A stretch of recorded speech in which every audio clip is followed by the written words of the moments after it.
Комиссия отырышында юллардагы иминлекне саклауга кагылышлы мөһим мәсьәләләр куелды. Соңгы 9 айда Зәй районы юлларында 297 юл һәлакәте булган. Шуның өчесендә кеше гомере өзелгән, 28 кеше яраланган.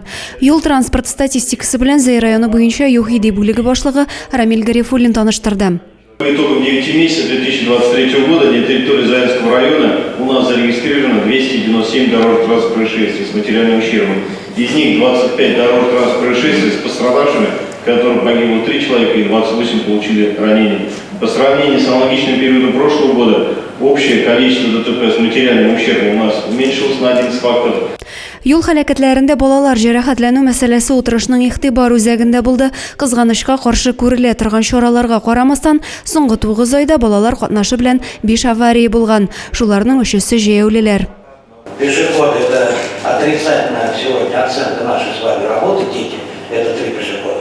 На пассажиров надо влиять через родителей, это понятно.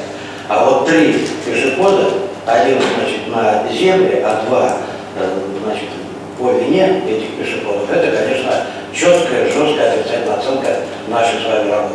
Утырышта шулай ук кышкы чорда юллар чистарту, мәктәп укучыларын транспортта йөртү, авыл җирлекләрендә юлларны төзекләндерү мәсьәләләре дә каралды.